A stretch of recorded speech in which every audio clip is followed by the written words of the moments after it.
There. Oh, sorry. We have an welcome to Lunes Live. We have another jam-packed episode. My computer's flipping out. I don't know what the hell's going on, but your favorite Compas got you covered from our Week 5 NFL takeaways.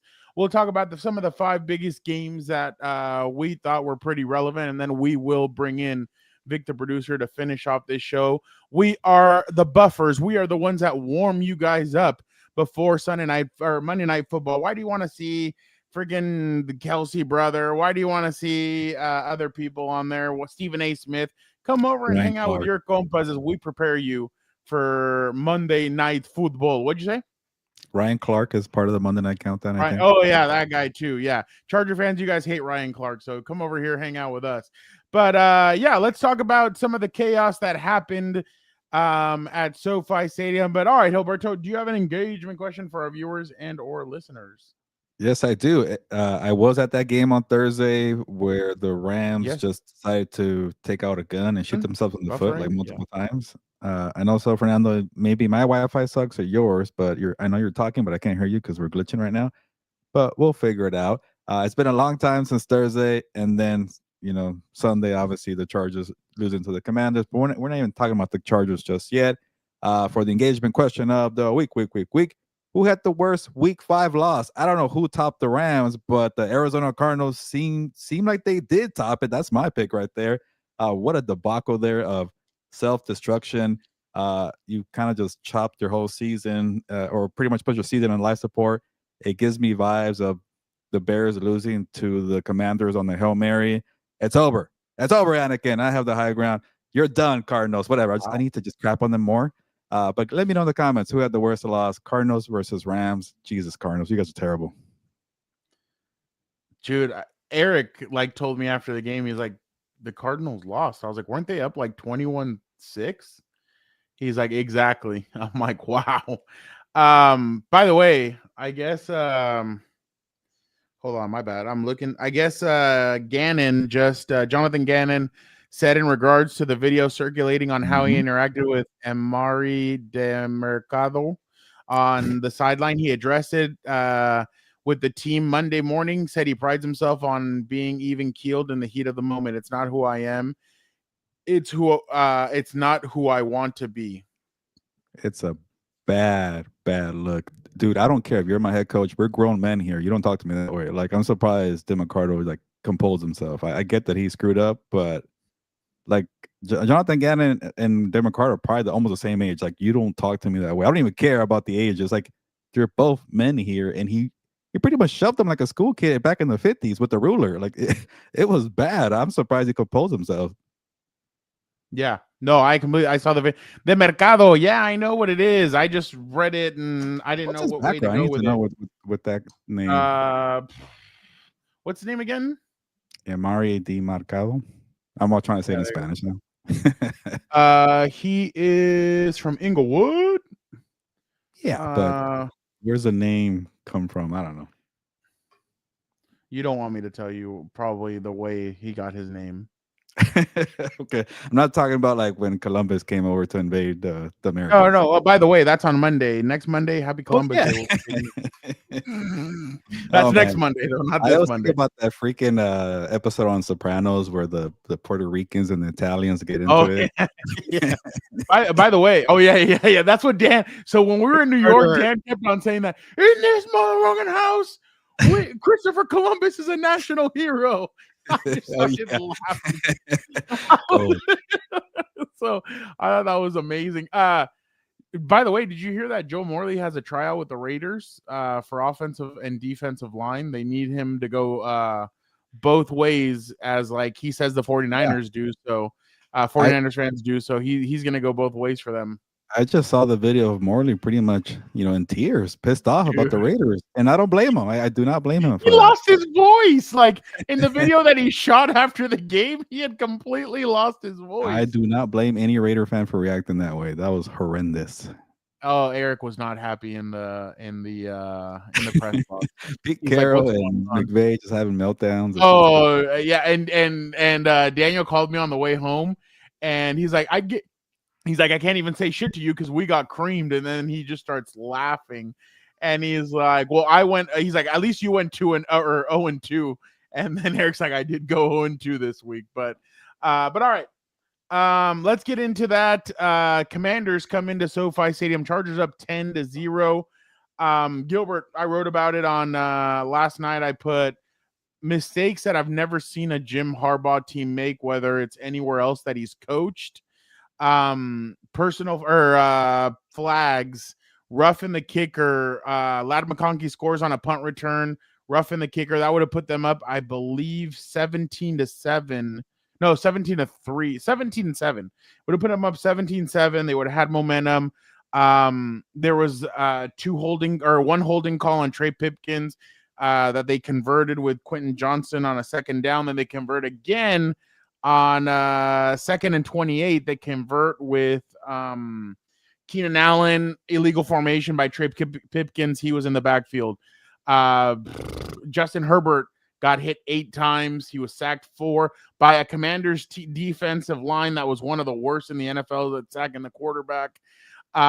Just uncharacteristic mistakes by a Jim Harbaugh-led team that he said, we need to fix the bleeding.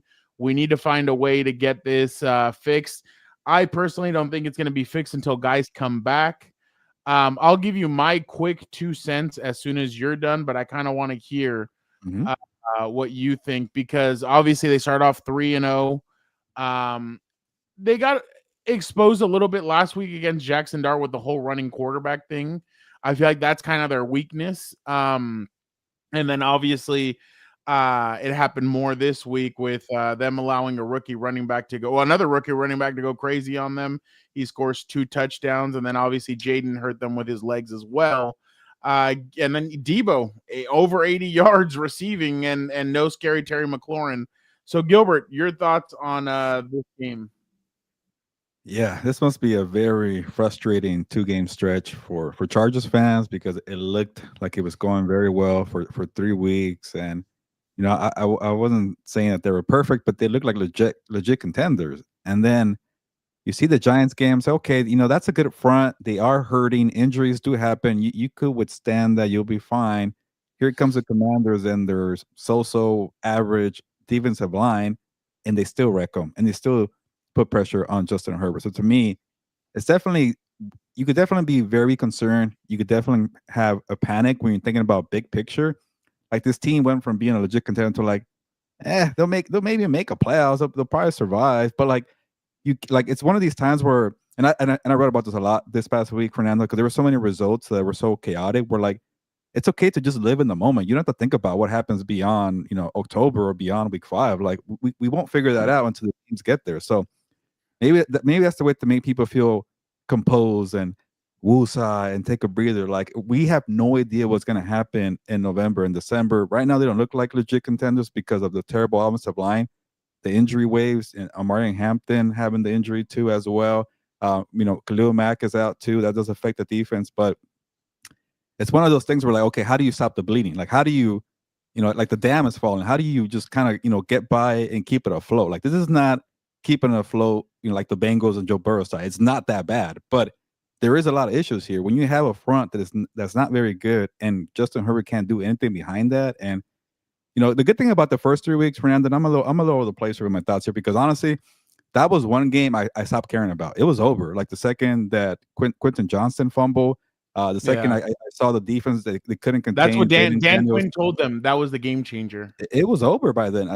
They couldn't contain Bill, the rookie, with the 3 names there. Deebo Samuel was doing whatever he wanted to. So from all phases, that one was over. I could tell. So I'm barely getting my mind wrapped around this one. But there's a lot of concerns, but it's not like one of those things like it's over, like you're doomed, like the Cincinnati Bengals here. Like, you have your I don't believe it either. You have a lot of talent remaining, but it must be, and I'm gonna go back in circles here. It must be so frustrating where you're Jim Harbaugh and you're Joe Ortiz. You invest in the offensive line. You use a top, 5 pick to draft Joe Alt. I want to say he was drafted before Malik Neighbors, right?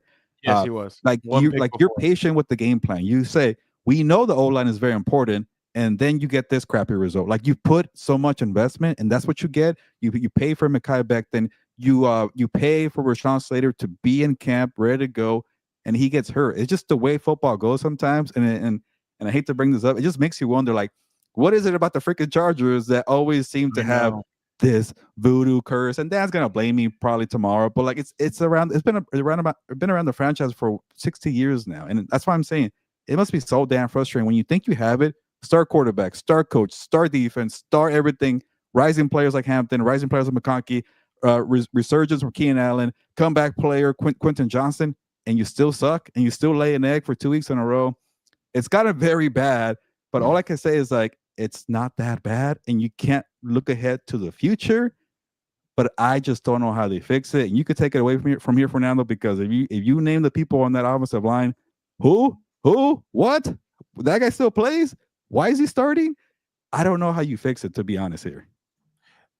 The problem is, Gilbert, and again, I wrote about this last week. Back in camp, there was a practice on a Saturday. We asked Greg Roman because Andre James was taking most of the snaps with the first team, and you saw it, and he looked serviceable, and he looked better than what was in there. And we asked Greg, is he in the contention for being the center? Yes, he is. He is in here. It's everybody's in this battle for the 5 starting. Well, obviously, the 2 starting positions of left guard, and center, because Makai's the guard. Joe Walton, Rashawn Slater are where they at. Jim Harbaugh comes in the next day and he goes, no, this battle's between Zion and Bradley Bozeman. And it's just so irresponsible. And that's the thing Dan said yesterday, and I think a lot of fans appreciated what Dan was saying, because last night he said, then don't feed me the bullshit of competitors welcome, because that's not true. They are so dead set on Bradley Bozeman starting for some odd reason. Vic, can you take this off, please? This is exactly what Bradley Bozeman, if you go to every single game, you will see this at least 7 times in the game. Watch him on this play. Look at Herbert doesn't even have any time, and he gets distracted helping Zion. Like, why? There's another clip. When the Wi-Fi was taking a crap and it was slow. Like, I'm like, oh wow, he's so slow, and he still got through Bradley Bozeman. And kind of that was funnier to me. But yeah. Oh, okay, my bad. But yeah, now a full pace. Hold on, Vic, real quick. There's another play where hopefully it doesn't crap out, but there's another play where that I have right here, and Bradley Bozeman has been a big topic during press conference, and both Greg are both raving about how good Bradley is. Like last week, he goes, well, it's like Zion came up and he's the one that came up with the game plan. Dude, then something's going on where this game plan's bad. Listen to the way Justin tries to check something, and he gets pissed at Bradley. No! Empty backfield. Blitz is coming. Herbert in deep trouble. Throws it away. Incomplete. There was... Jeez. Like, you could hear Herbert's checking and telling him he's coming in. 94's coming in hot. Bradley checks to something else, and then Justin goes, no. And he has to hike it because the what's it called? The play clock's about to come down. And Gilbert... Justin Herbert right now, and again, I know Vic didn't want us to get too much into this because we have something planned for tomorrow. Gilbert, Justin Herbert is on pace. Everybody loves the connection between Jim Harbaugh and Andrew Luck. Well, Andrew Luck was hit 580 times in his first 6 seasons. Justin Herbert's on pace to get hit 625. Daniel Popper had the stat. Gilbert, that's 70 more times that he's going to get hit. Gilbert, he's gotten hit 34 times in the last 3 weeks. How do they expect Justin to survive the season? I'm sorry. If I was Justin, I'd become a diva, and I'd be like, I'm not playing in front of that offensive line. You guys literally want me to get kicked. He's been sacked 12 times. I know, 3 in the last 3 games. I know, Gilbert, that's rare coming from me that I would say something like that. What else is he going to do to get these guys to listen to him?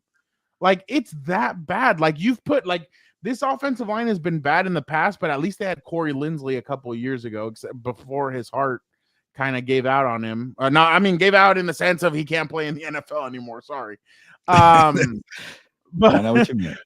But ever since they lost him, it's been a cluster F at center. And now they're looking for answers. And you have Jim Harbaugh, like Chris Rim asked him last night, do you feel like you have the players in this locker room to protect Justin? Yeah, I do. No, you don't. Like, it's that obvious. And I think Jim Harbaugh's biggest, being around him now for a year and a half, I think his biggest, not downfall, but his biggest weakness is his loyalty to people. Loyalty is great, but when there's loyalty to Greg Roman, Mike Devlin, and it seems like it's really hurting you, that's when I think you need to look in the mirror and be like, I don't know. Like, there's just nothing creative about this scheme that they're running. Like, in a sense, like, let's just say Mike McDaniel, you give him Keenan Allen, Ladd McConkey, and Quentin Johnston, I bet you he'd scheme all three of them. And I mean, as an offensive coordinator, he would probably scheme them, and it'd be a pretty dynamic offense. Again, as a head coach, it's hard for him to scheme because obviously he's the head coach. He has to be in everywhere, just as an example. But I really think they're dropping the ball hard. I think the LA Chargers organization is wasting the prime of Justin Herbert the same way they wasted the last few years of Phillip Rivers, even though the last three he was piss poor. But before that, like, he was on it, and they wasted his prime. And unfortunately, it seems like they're kind of doing the same thing over here with Justin Herbert, which is unfortunate because the guy's super talented. He has it. The team just doesn't have, and that's the thing. Again, Gilbert, Jim Harbaugh, what did he say? I woke up at 3 a.m. and I said, I need to get Justin Herbert to the Hall of Fame. And then what was the other quote? Everybody needs to play up to the standard of Justin Herbert. Zion Johnson, Bradley Bozeman, Foster Sarrell, Jamari Sawyer, Austin DeKalkis. They're not in the same zip code in the same country as Justin Herbert. So I don't know what they're going to do. Rashawn Slater's not walking through that door. And you know what I was thinking about last night? I was telling Eric, not at 3 a.m, obviously.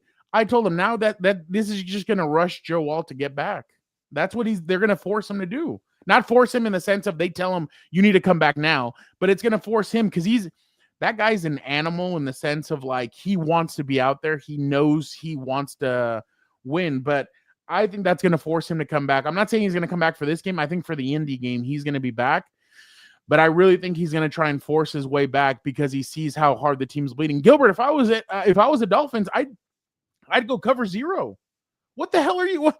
There's no Omari in Hampton. There's no Najee Harris. There's no running back to be a threat on. Just go cover 0 the whole game. Just completely blitz them. Let's see what they can do with that. So it's crazy. I didn't think we'd be at this point, but again, Joe Ortiz and all that, like, people are saying, oh, bro, Tom Telesco was better. He wasn't. Look at the drafts that he's had. I know he hasn't drafted offensive linemen except for Joe Alt, but at least Tarheeb still, guys like those guys are playing, and they're playing well. So I think that's a stretch for people to say, oh, we want Tom Telesco back. I think that's really bad. But sorry, Gilbert, I kind of went on a tangent. I didn't get to talk last night about this. This is a team. I wanted to throw my 2 cents in it. This is a team that you cover. This is a team that there was a game. I mean, a game you were at. This is a game I checked out of by the second half because it was so lopsided. Oh, because you had Tampa Bay versus Seattle. There was so many other good games, but this is the last thing I'll say. That's a what do you call them? A shootout. That was, or whatever you like to call. That was a thriller. A thriller. There you go. Let me just say the last thing. I know we got to move on, but part of me doesn't want to put a lot of blame in Harbaugh and Ortiz for not investing.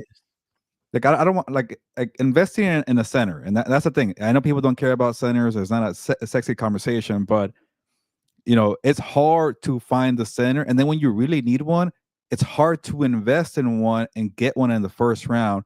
And you know, there's other teams that need a center. So a Gray Zabel goes in number 18. He probably shouldn't go 18, but you don't think about it twice. Who cares if the fan base is bitching and complaining? What are you talking about? Why are we getting a center?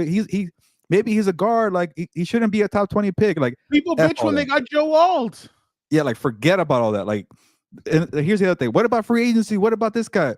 Ryan Kelly just went on IR for he went on IR for the Vikings. 2 concussions on the year. Missed pretty much 7 games last year for the Colts. Like free agency for offensive lineman is a crapshoot. Like Dan Moore Jr., who got 4 years, $82 million from the Titans, has been terrible.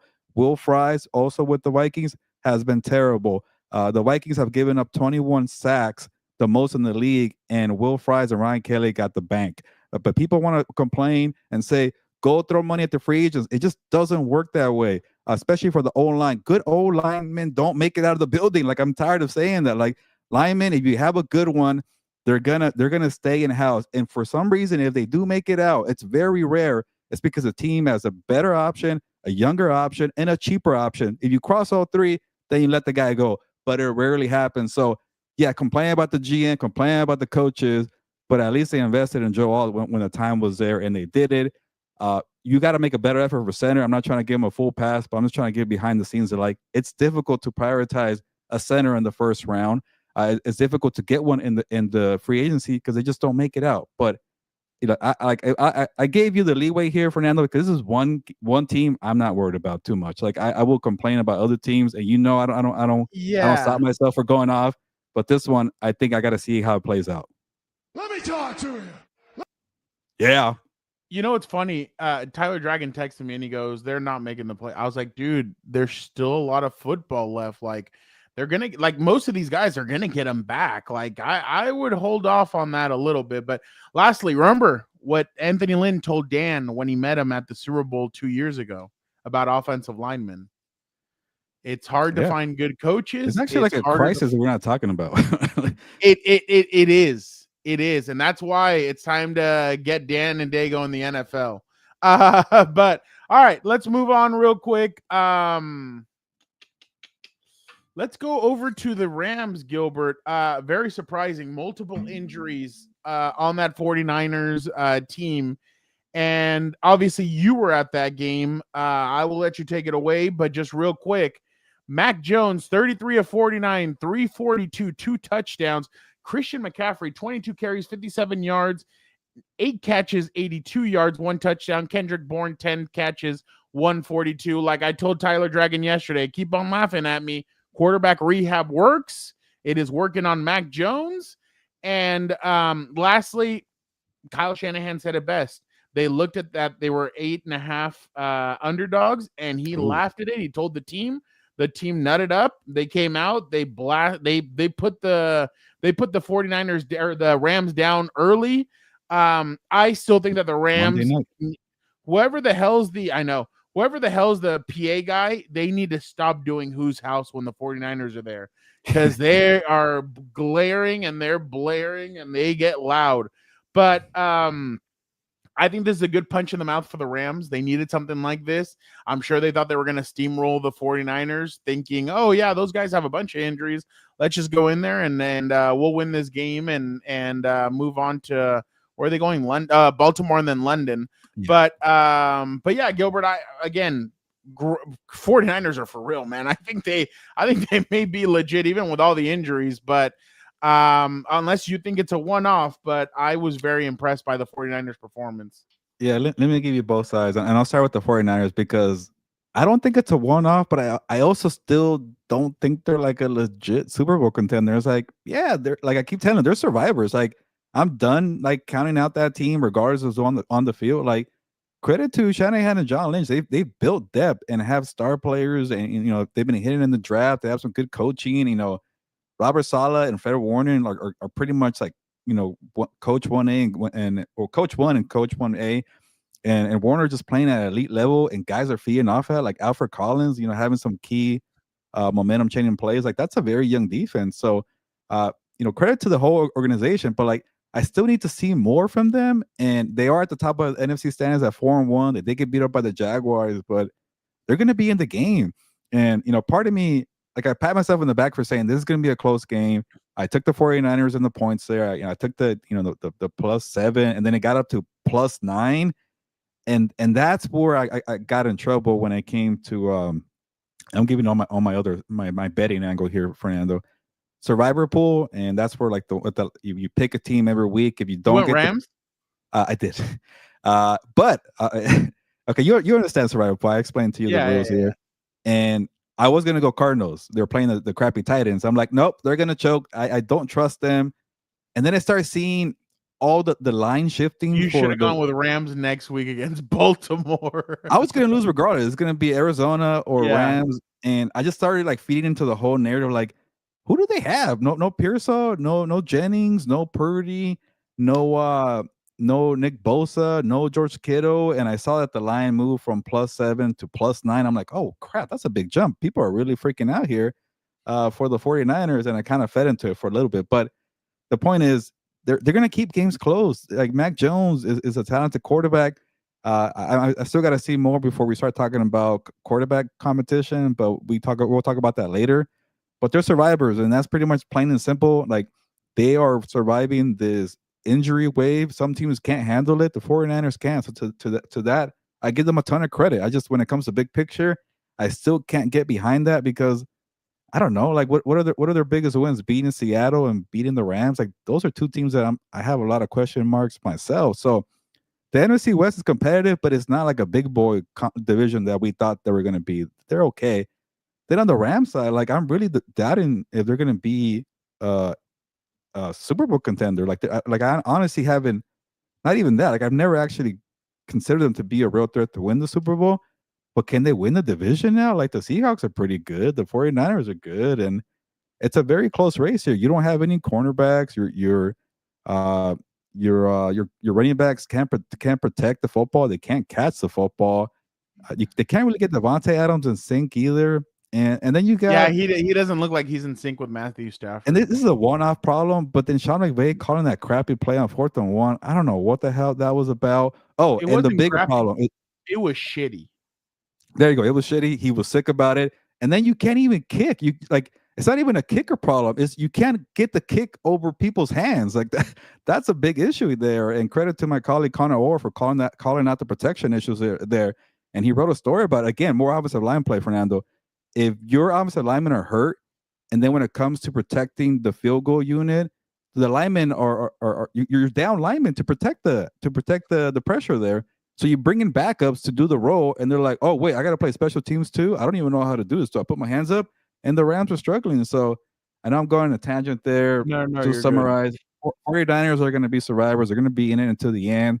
And the Rams, they're not as good as people thought they were. Like, I know that I was down on them, like, to an extent, but now I'm thinking, like, should I be a little more down on the Rams here? Because they have a lot of issues here. Nah, they'll blow out Baltimore and they'll go to London. Who are they playing in London? Jaguars. I think that'd be a tough one. They're starting to get my respect here. But they'll play tonight. We'll find out about Jaguars tonight. By the way, I saw a Rams fan after that field goal miss on Twitter.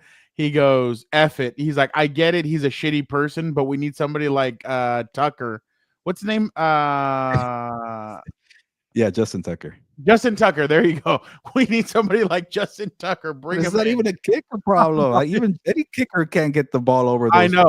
No, I get it, but I just started like, well, because but I've been seeing people like say Cardi should get cut. I'm like, do you guys not understand football? Like, it's a special teams problem. And I know people don't give a crap about special teams, but it's something you should really pay attention to. Like, they've missed multiple game, or actually, to the credit of Sean McVay, he said they lost both games, Philadelphia and San Francisco, because they couldn't protect on the field goal unit. So that tells you a lot right there. Guys, is it realistic that the Ravens will be picking top 5 next year? No. No, I think it is realistic. Or no, I don't think it is real. Shit. Yeah. No, they're not going to be picking 5. They're gonna go on enough games to get 7 or 8. And I don't know if they're going to make the playoffs, though. I think if they're 1-5 going into their bye week, it's going to be very tough. All right. Let us go over to a game that surprised me, Gilbert. I only saw the end of it because I was on the show with Pancho and Adrian, our good friends over at with the Chargers Spanish broadcasting team. But the Eagles get out to a 17-3 lead. They can't get their ball.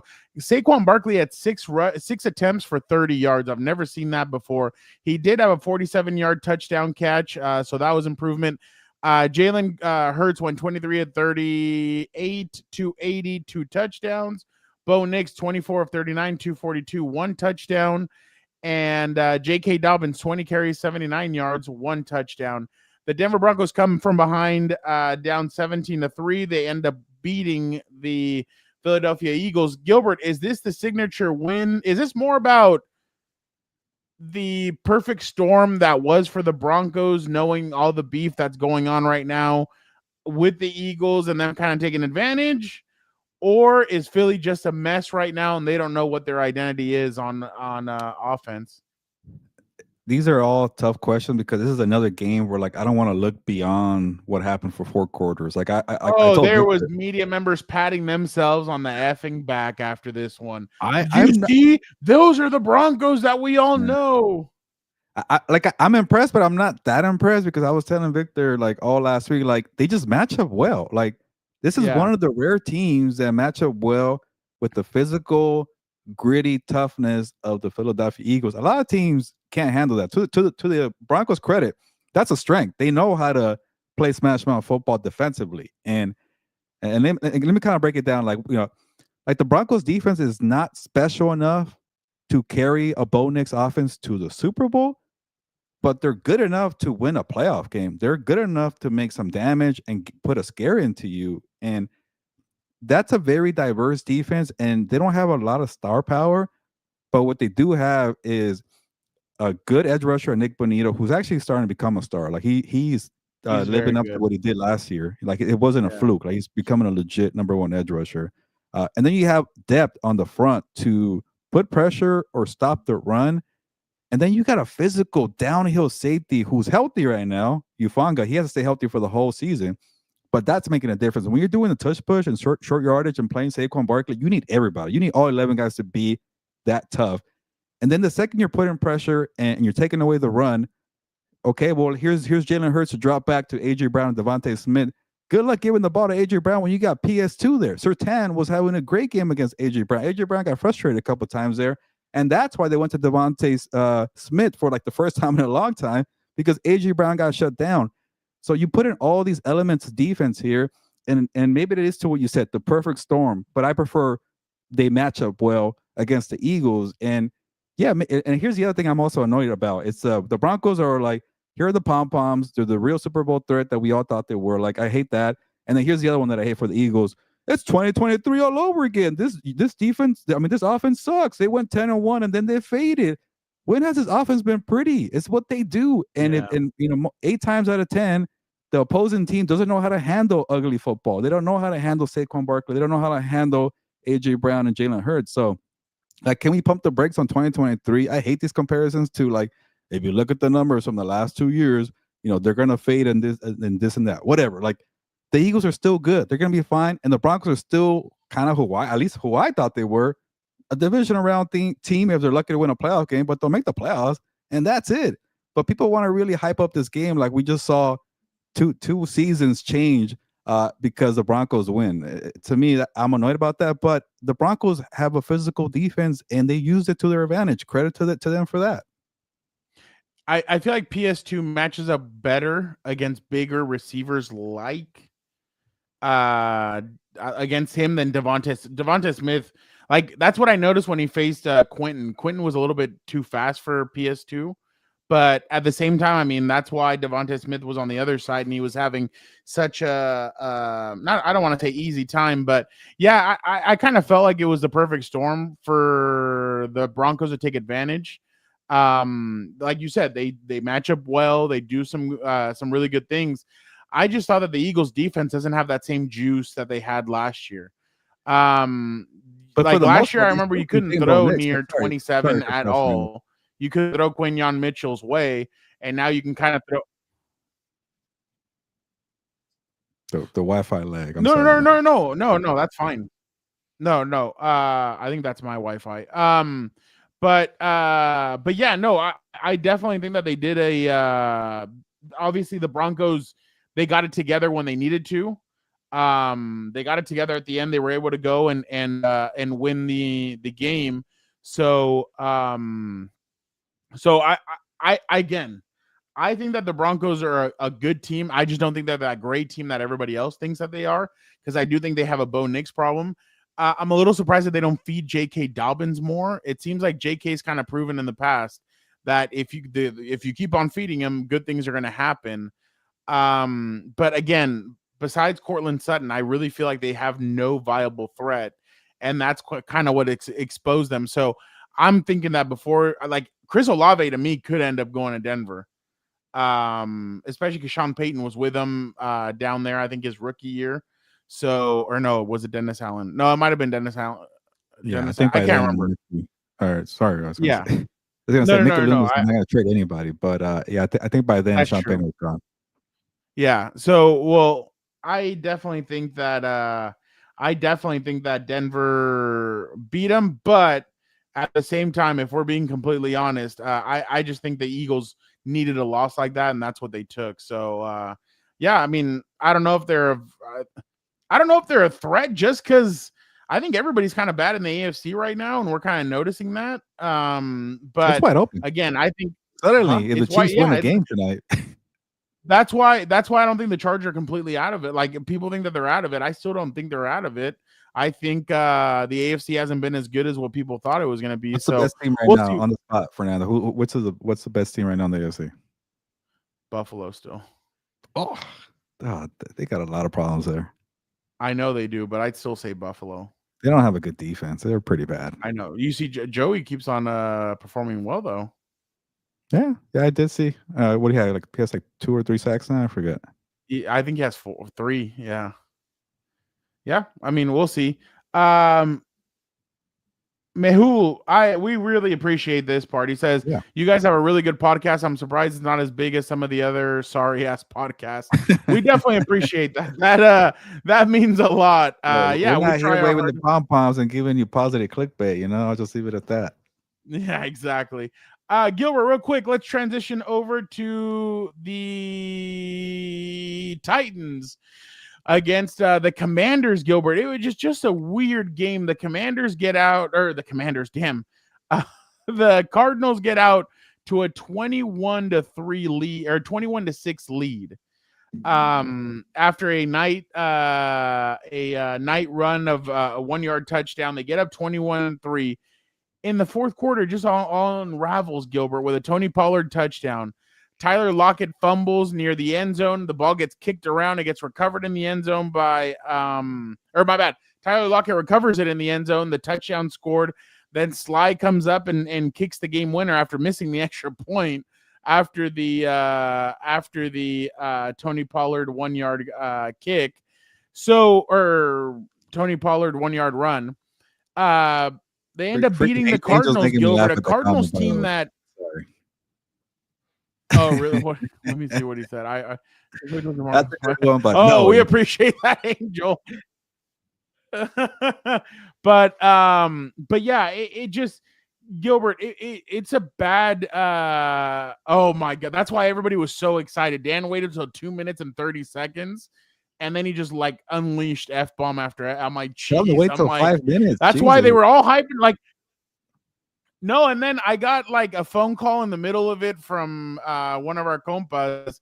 And I'm like, hey, let me come back. And everybody got excited. They're like, oh, Dan's by himself. There's nobody to hold him back. Dan, unleash. And he just keeps on freaking getting, like, there was a bunch of people in there getting him all riled up. I'm like, can you guys stop for the love of God? But Gilbert, it's one of those things where I don't know if Brian Callahan saved a job. I don't think so, because it's the Cardinals. But at the same time, Gilbert, we have to start having a conversation about Kyler Murray. It's not happening. He's not getting any better. I think we're still seeing the same Kyler Murray from a couple of years ago. I don't think anything in his game has changed. I don't think he's gotten better at all. Gilbert, what were your thoughts on this game, and what are your thoughts on Kyler Murray? Yeah, I'll be quick on the Tennessee Titans. I got to give them some credit. They finally won a game, and let's remember the Tennessee Titans. But this victory does nothing for you in the long run. I don't think Brian Callahan's gonna survive the year. I still got to see a lot from Cam Ward. He's not a savior just because he had one game-winning drive, but that's awesome. Credit to Cam Ward. He needed that one, and he made some big-time throws in the fourth quarter. But the Cardinals gave you that one. That was gift wrapped, and you took it. Credit to you. Enjoy the victory. You might go 2-15, but who cares? Moving on to the Cardinals, like I mentioned earlier, like what happened, and I think Connor wrote about this. I'm like, yeah, that could definitely happen. The way the Bears lost to the Commanders on the walk-off Hail Mary, and they lost, 10 games in a row, 11 in a row? Like, I could see that happening to Arizona. You get the whole thing with Jonathan Gannon, who I think is starting to feel the heat. Like, he has progress, but it's very small progress. And then now you got the cheap ownership opening up the wallets, and they're like, you got to win now. You got to go to the playoffs, man. We're paying here for Josh Sweat, and we're investing in the draft for your defense, and we already paid Kyler Murray, and like, what are you going to give us? Another 7 or 8, 9 wins? Like, that's like you're into year 3. You got to do something. So the way he was pissed off kind of told me everything. The way they've been kind of having some choke jobs and flat performances, I've been screaming it. And they're a talented team, and he knows how to coach defense. But he finally tried to do something about it by getting pissed off, but he did it poorly. Like, go maybe I should have said this. Go maybe kind of shake up the OC, Drew Petzing, like for his terrible play calls. Maybe shake up the quarterback a little bit for some terrible passes. Like, this is not Kyler Murray's fault, but it's just a typical Kyler Murray play. Did you see when the ball hit him in the helmet? Like, he was like a little kid confused. Like, what the hell? It's like it was the center's fault, but like it hit him, and it's just a definition of Kyler Murray. And Kyler Murray, was joking, last week when he said, "Oh yeah, the renderings for the new facility look great. I hope I'm here for that." Like, yeah, it's totally true. Like, who knows you're gonna be there for that? Like, it's gonna happen. It's like 2 years from now. You probably won't make it. But you got to pull the plug. Either I hate to say this, and I'll find a nice way to say it, and you guys could read between this the way I'm saying it. You need to make a change. And if you want to move Petzing somewhere else, go ahead. But he's not working. And most of the times the quarterbacks get the benefit of that over the OCs, but it's not working there. You don't have a running back that's capable of being a number 1 running back when James Conner went down. So to me, I don't know. What are you really doing here? Do you just kind of tank the season away and hope to get a better pick to get the quarterback? Because I feel like if they get another quarterback, like they might be a quarterback away from being a good playoff team. Like, they have a good defense, but it's getting to a point where I'm like, I think Jonathan Gannon might get fired. Like people are very frustrated. I know people don't talk about the Cardinals besides me here. Like, people don't give a crap about them, and I don't blame them. But there's pressure, and they're not delivering. And now they're the 4th best team in the division, and it's not even close. The Seahawks, 49ers, or Rams are better. So to me, I would not be shocked, Fernando, if they rip off like a 4-game losing streak here. I don't even know the schedule, but this is the type of game that just destroys you mentally.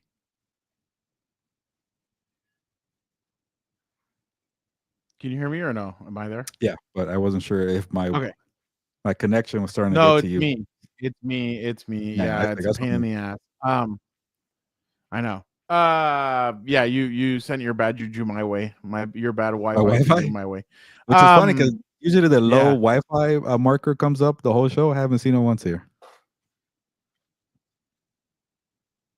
Oh, I've seen it the whole show for me. So yeah, exactly. So but no, I agree with you. I just don't think I think ownership is going to get very annoyed with Gannon, with Kyler Murray. I think they're going to be a package deal, and I think even the GM might be in that package if they're not careful. I think Callahan's still on the chopping block. They might want to try and get another offensive mind in there. So yeah, but again, Gilbert, that's why I say if you're going to fire a head coach, or if you're going to draft a quarterback, and you've already noticed that the head coach sucks, why not just fire him along with it?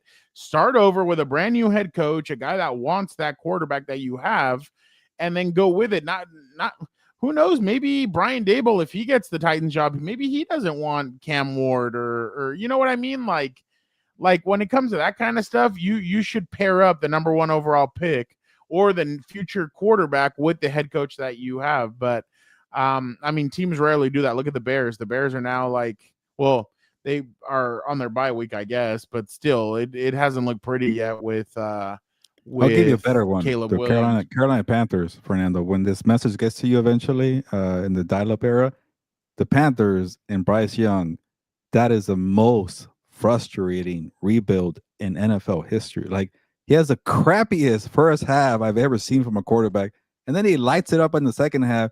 It's like he's like, yeah, you should probably cut me. You should probably get rid of me. But then I'm gonna give you flashes like that where you think about it. Let's do it again for another month. Like, that is the most annoying thing you can have for a young quarterback. But like, you got to ride out the wave. I'm not saying the Panthers should commit to Bryce Young because he hasn't been good, but that's kind of thing with Cam Ward, Caleb Williams is like, you got to decide which growing pains are worth it, you know? No, I completely agree. Gilbert, last but certainly not least, the New England Patriots on Sunday Night Football go into Buffalo, and they stun the Buffalo Bills. Drake Maye 22 of 30, 273, 0 touchdowns. Both of their touchdowns were scored by Ramon Stevenson, the running backs. He had 7 carries, 14 yards, 2 touchdowns. Stephon Diggs on a revenge game, Gilbert, 10 catches for 146 yards. On the opposite side, Josh Allen, 22 of 31, 253, 2 touchdowns, 1 pick. Dalton Kincaid, 6 catches, 108. Gilbert, your thoughts on this game? Man, Drake Maye was very impressive, and I made a joke in my story from yesterday. It's like, people heard about Drake Maye being good as a rookie, but I'm like, did you actually watch Drake Maye? Like, have you heard about this indie underground band that's supposed to be very good, but people tell you they're good, but you've never seen them perform? And that's like what Drake Maye did in primetime for the first time. Like, you maybe heard about him in a podcast, maybe you saw him in the witching hour and Red Zone for a little bit, but that's it. You haven't seen a full sample size of Drake Maye, and to me, he came out confident. That was a raucous environment in Buffalo. Like, he doesn't have the best surroundings, but he made a 31-year-old Stephon Diggs like turn back the clock, and he was feeding that guy. And once he got that rhythm with Stephon Diggs, he was just balling out, giving the ball to is it Booty or Butte? I don't know how to say his name. He just seemed like he was like determined to will them the victory, and those are great signs for a franchise quarterback. Pretty much went perfect in the fourth quarter with the game on the line. Went toe to toe with Josh Allen, and I know you're asking me about the Patriots, but I'm like, the Bills in a way didn't say it, but they kind of crapped on Stephon Diggs and saying like, yeah, like, we have this better offense now where everybody eats here and everybody gets their own love here. We don't have a wide receiver that takes all the bulk of the carries, and Josh Allen became an MVP. And then Stephon Diggs probably hears that narrative. He gets pissed off. He says, F you guys, I'm going to go have a baby with Cardi B, and I'm going to make Drake Maye better than Josh Allen.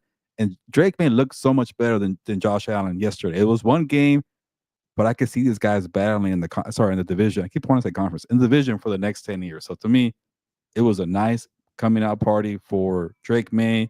The revenge game for Stephon Diggs was kind of sweet and a cool idea. But Stephon Diggs will probably be there one season and that's it. But Drake Maye, he's well on his way to being around for a very long time, Fernando. Gilbert, a little bit of breaking news. Chiefs now have added left tackle Josh Simmons to their injury report. He is battling an illness and is questionable for tonight's game.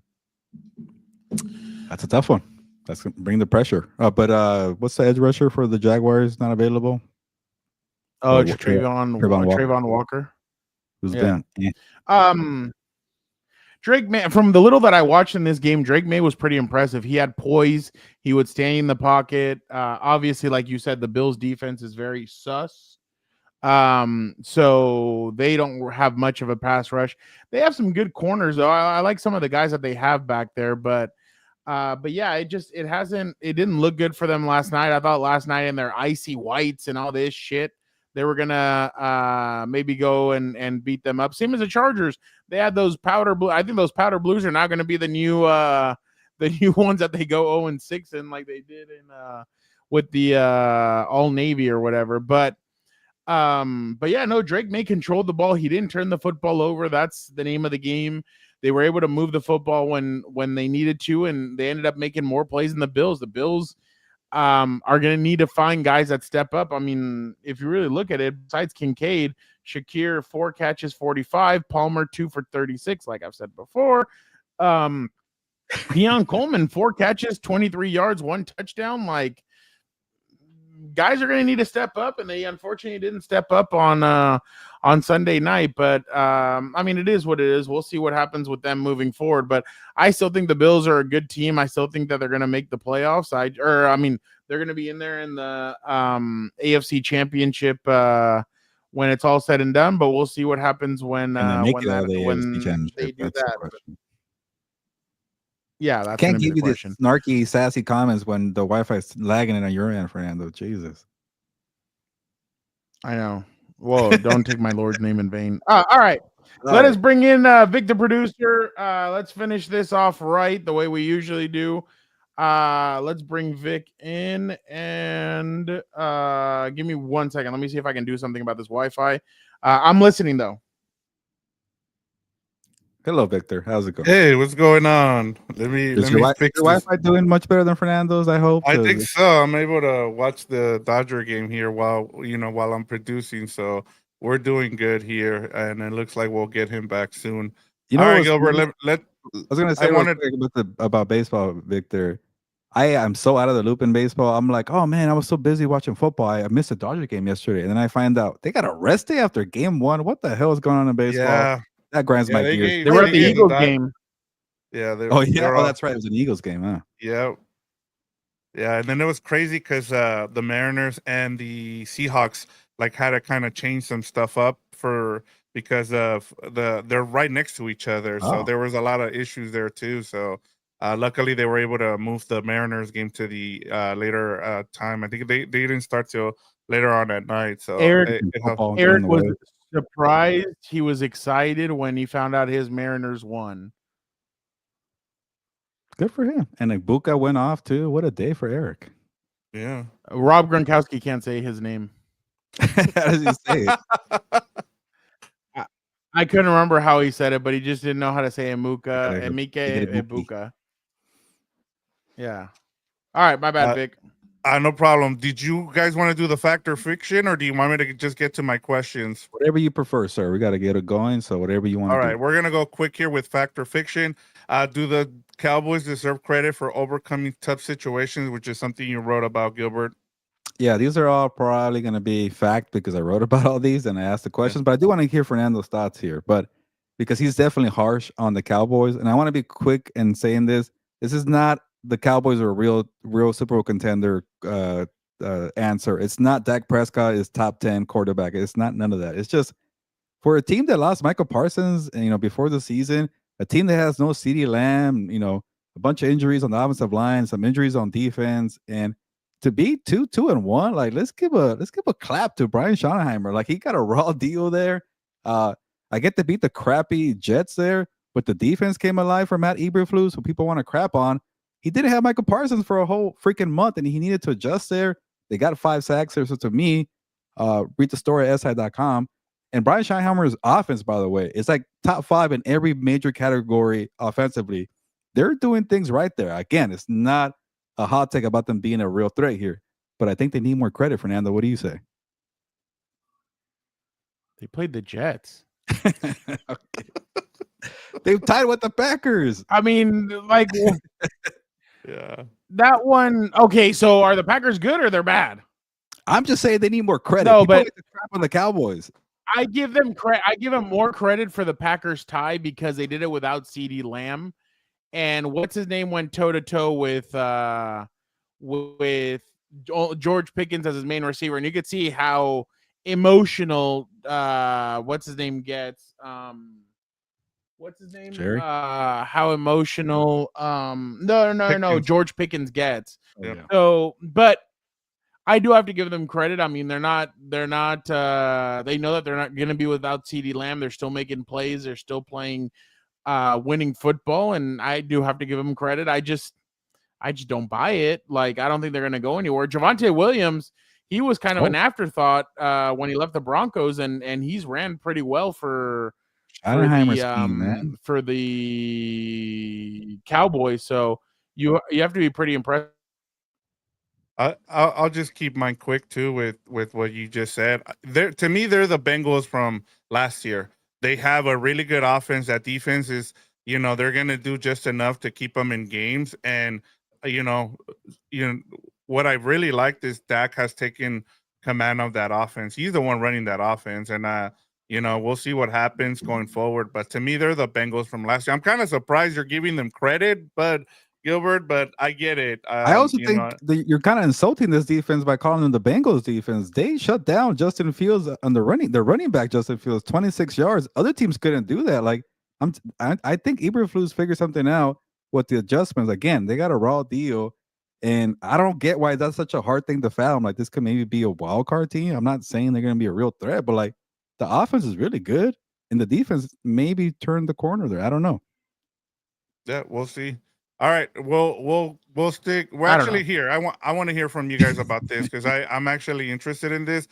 Fact or fiction? Is it time for the Raiders to ditch Geno Smith? Fiction. Oh, why? What do you mean? You don't want a top 5 pick? He's doing exactly what you want. That's fair. You're about to get a top 5 pick. You could have your quarterback of the future if you want. You need to load up on draft picks. You need to get guys in there. You need to kind of trim the fat. I mean, if we thought that the Chargers project was 2 or 3 years, it was going to take Harbaugh to kind of get this going. For the Raiders, it's probably longer than what Pete Carroll envisions to be there with the Raiders, just because of the fact that they have no quarterback. Their offensive line is bad. Like they need offensive lineman players. They need playmakers. They have a great tight end. They have a good second tight end. Their defense, they have one real playmaker and he's good, but the rest of them are kind of guys that they put together that bang and they do a good job. But yeah, what do you just I know they won't admit it, but because Pete Carroll has an ego, like he's a winner and he's won everywhere else he's been. If I'm Pete, I just say, you know what? Steer the course. You're Captain Jack Sparrow. You have the compass. You know what your future is. Just keep it going and try and draft the quarterback that you want in the top 10. Remember, with Tom Telesco, you weren't able to get up early to get that Jaden Daniels. Maybe now you can get your Jaden Daniels a couple of years later, but no, stay the course. What either way, what the hell are you going to throw in there? Kenny Pickett's going to just do the same shit that Geno's doing. And then on the other side, what are you going to do? AOC's injured, right? So he can't play. Yeah, he's on IR. Yeah, IR. Yeah. So what you're going to bring in 2 gloves? Like, no, just leave it the way it is and just let write Geno to a top 5 pick. Hey, Teddy Two Gloves is Teddy Bridgewater. You call Kenny Pickett small hands, okay? Get it right. But Fernando, whoa, I think but he still has 2 gloves. Yeah, that's true. I think we're in agreement here. I'm not saying ditch Geno Smith right now, but ditch him in the offseason. And we don't have the time right now, but I really want to go and rip into the Raiders organization because I get Mark Davis is not the full owner anymore, but he's still majority owner. And there's something there that I'm like, why do the Raiders seem content with being average? Like, I get they've been crappy for so long, but like to them, it's like, yeah, we get 8 wins. That's great. Like, and I started thinking about it, I'm like, and I forgot about this, but the last time they drafted a quarterback in the first round was Jamarcus Russell in 2007. And then I'm like, are they that, like scared about drafting a quarterback in the first round again? Like, because the second they got Derek Carr, is like, he's good. He's not great, but he's better than Jamarcus Russell. Let's keep that guy for 9 years and keep the cycle going of being mediocre. And then you finally cut ties. What do you bring? Gardner Minshew. You bring Jimmy G. You kind of hit your wagon a little bit on a 4th round pick, AOC. You bring in Geno Smith for more mediocre quarterback. It's like, are they afraid to develop a 1st round pick? Like, I don't get it.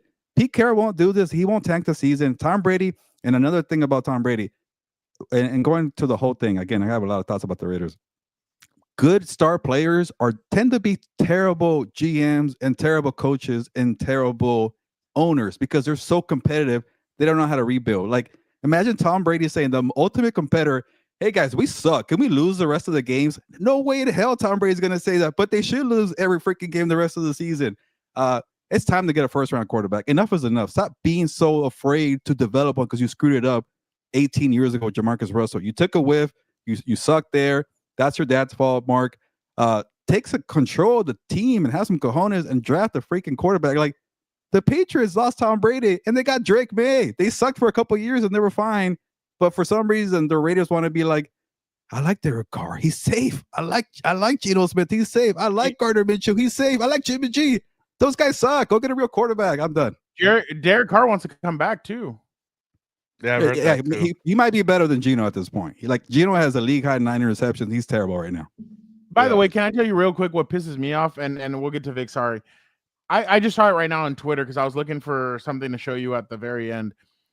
I hate that people are like, oh, Brandon Staley and Kellen Moore were able to beat Jackson Dart and the Chargers couldn't. You gave them the blueprint. Like they showed all their hand against the Chargers. Obviously, the Saints were going to pick up on it. Like there was no film on him, and they finally had film. So I just think it's dumb, like the anger that some people have, and they're trying to make sense of everything. I'm like, sometimes the NFL doesn't make sense. I mean, if that makes sense. But all right, my bad. Go ahead, Rick. Yeah, no, I'll keep mine short, and I think I'm with Fernando in terms of like my thing would be just tank at this point. Like you're doing the right thing right now, but I think my biggest issue with this team right now is there's a lot of problems. It's the thing that you just talked about earlier, Fernando, about Boseman and the center. For if you ask most Raider fans, especially Joe Morley, you don't understand why JPJ is in the center, why he's playing right guard. It makes no sense. Yeah. And then Pete Carroll keeps saying, oh, he's in a competition with Alex Kappa. Alex Kappa, who was terrible with the Bengals last year, that's who he's competing with when he's been the best offensive lineman when he's played. It makes no sense. Chip Kelly just looks terrible again. He makes no adjustments. Like I said, I understand everybody, you start with the quarterback and you go from there, but there's a lot of issues here. And Pete Carroll looks old. Like especially when reporters are asking like it's just like, well, and he I know, I'm just kidding. But the whole like, well, he's so young and he's out there like looking more young than everybody else. And it's like, yes, there's a reason why the Seahawks let him go. Like, he can't keep up with a lot of these guys. Like, and I thought the Chip Kelly thing was actually really smart, but the more you look at it, honestly, at the end of the day, like the guy that's coaching the best is Patrick Graham, who's been there for a couple of years. Like they keep giving him scraps and he keeps coming up with something. Like I think, like I said, I don't think it's Geno Smith, but just continue to do what you're doing right now, like, and continue to tank and try to get a top 5 pick. I hope you mean like for the season, but get rid of him after the season when you get a first round quarterback, right? You have an out. Like you only gave him you have an out. And this is why, and we'll talk about this tomorrow furthermore, because I know we have to get to the Monday night game here, but this is why, if you look around, all the successful teams right now, the ones that are doing really good are the ones that are not paying the quarterback $50 million or above, like, because they're able to build around that team. And like I said, we'll talk more about it, but I wanted to get you guys just as the Monday night preview as we leave here. Jags and Chiefs. Yeah, what is going to be the storyline coming out of this game, guys? Is it Chiefs prove that they're still the team to beat in the AFC with the win over the Jags, or Jacksonville continues a surprising start to the season with another quality win, Gilbert? This is a tough one, and as you guys know, I tend to be a little more positive on the Chiefs here, but the Jaguars did something last week where they're pretty impressive to go into Levi's and beat them.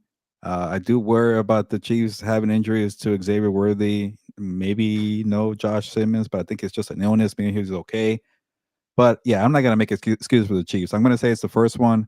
They're gonna beat up on the Jaguars. I'm not saying they're gonna win like in dominant fashion, but they could win by a touchdown.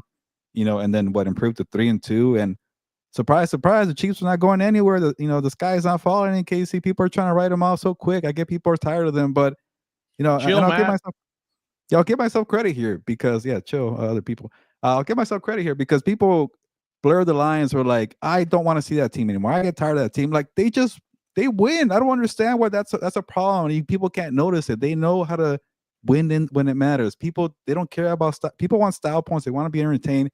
I get it, but sometimes take off the hate glasses and support and say that's a good team. They're gonna find a way to do it, and they might do it tonight. And if they don't, then yeah, people are gonna say, yeah, they suck. I called it. But for the most part, they're gonna be okay. Like the demise is not happening anytime soon. Fernando, what's the storyline coming out of this game? Gilbert, I don't know about that. The whole demise isn't happening anytime soon. It comes for everybody. I just don't. This team, to me, that defense can be had. I'm not saying it's going to happen tonight, but I think the storyline is going to be that they hung on and they were able to win. But yeah, I'll say that they were able to hang on. I know I chose the Jaguars to win, but it's the Jaguars. I don't believe in them that much. I just think it's Dan and Gilbert baited me into it, and I'm like, all right, fine, I'll just take the Jags. Why not? Yeah, blame me for that one. They could still both win. Of you guys even if they did. lose, Fernando. The sky's not falling. Huh? No. But I'm not saying the sky's falling. I just don't think they're the same team that they were 2 years ago. That was a juggernaut. They could I think if they get into a shootout, they can't get into a shootout. That's what I'm saying. Like, I don't think their offensive line is as good as it has been. I don't think their defense is as good as it has been.